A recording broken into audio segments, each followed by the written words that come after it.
میں حضرت یہاں ناروے والوں کو 6 گالیاں دے دوں گا بڑی جوش والی تقریر، کیا فرق پڑے گا ان کو؟ کیا فرق نہیں یار، آؤ دیکھو کہ ہمارا قرآن کریم کے ساتھ کیا تعلق ہے حضرت، اور بڑا ہی کمزور تعلق ہے حضرت۔ میں نے اپنا بچپن دیکھا ہے حضرت کہ جناب وہ رمضان آنا نا، ہر خاص کیا ہر عام کیا حضرت لوگوں نے کتار در کتار قرآن کریم لے کے بیٹھ جانا۔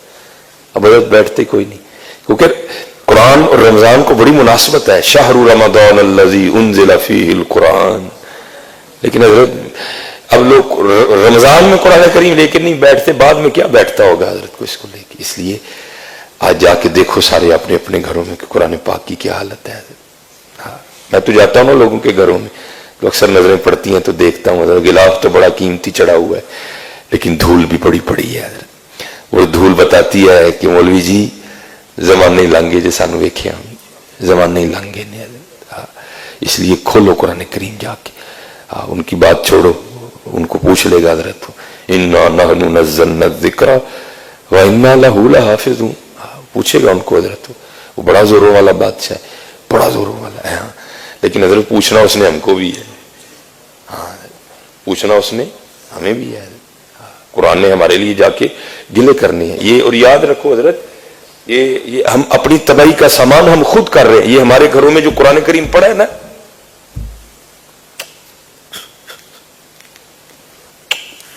جو ہمارے گھروں میں قرآن پڑھا ہے نا، جس کو کبھی ہم نے کھولنا نہیں، یہ ہمارے لیے بد دعائی بھی کرتا ہے، یاد رکھنا۔ اے مولوی جی دیکھو ہے کی ہو رہا ہے، یہ جس کو کبھی ہم نے کھول کے دیکھا ہی نہیں نا حضرت، یہ ہمارے لیے بد دعائیں بھی کرتا ہے حضرت، یہ ہمارے لیے بد دعائیں بھی کرتا ہے۔ اللہ کو یا چنگی یا اللہ کیسے لوگ ہیں، کھولتے کوئی نہیں، کھولتے کوئی نہیں، اس کو کھولو حضرت، اور پھر دیکھو حضرت یہ تمہیں کیا کیا بتائے گا، پھر دیکھو حضرت یہ تمہیں کیا کیا بتائے گا۔ قربان جاؤں، اس کو کھولو آج سارے جا کے اپنے اللہ سے توبہ کرو اور پڑھنا شروع کرو قرآن کریم کو۔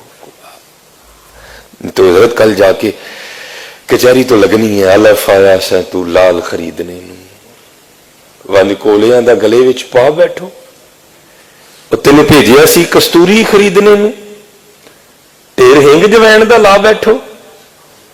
میاں ہدایت اللہ اس شاہ نو کی منہ کھائیں گا جدا سارا ہی سودا کاٹے پا بیٹھو حضرت۔ بازار تو لگنے والا ہے قریب، اقترب للناس حسابهم وهم فی غفلۃ موردون، وہ حساب کا وقت تو بڑا قریب آ گیا اور تو غفلت میں پڑا ہے حضرت۔ اور کیسا دن ہوگا، یوم تبیض وجوہ وتسود وجوہ، حضرت بڑے منہ اس دن کالے ہوں گے حضرت، بڑے منہ اس دن کالے ہوں گے۔ آج محنت کرو حضرت، آج قرآن کریم سے محبت کرو اور اپنے اللہ سے لو لگا حضرت۔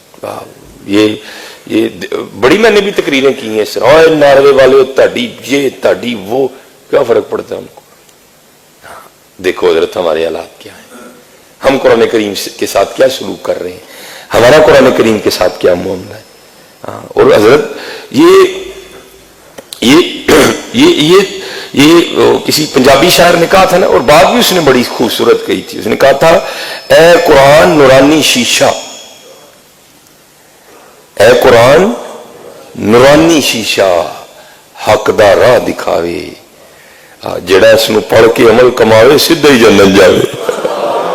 یہ تو حضرت کمال کیا ہے، اللہ کی قسم۔ یہ اقبال نے کہا تھا وہ معزز تھے زمانے میں مسلمان ہو کر، ہم خار ہوئے تارک قرآن ہو کر۔ درس قرآن اگر ہم نے نہ بھلایا ہوتا، زمانے نے یہ زمانہ نہ دکھایا ہوتا۔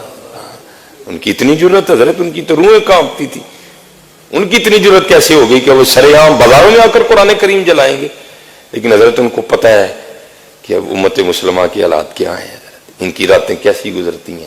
ہم نے ان کو یوٹیوب دے دی، ہم نے ان کو گانے دے دیے، ہم نے ان کو باجے دے دیے۔ اب یہ سرگی اٹھ کے اب مسلوں پہ کھڑے ہو کے اب قرآن کریم یہ نہیں پڑھتے ہیں، یہ رات کو 2-2 2:30 بجے تک سڑکوں پہ بیٹھتے ہیں، یہ رات کو 2-2 3-3 بجے تک اپنے گھروں میں بیٹھ کے ٹی وی دیکھتے ہیں، اور جب وقت آتا ہے پھر یہ سو جاتے ہیں۔ ان کو پتہ ہے سارا یہ حضرت، ان کو پتہ ہے اس وقت امت مسلمہ کے حالات کیا ہیں۔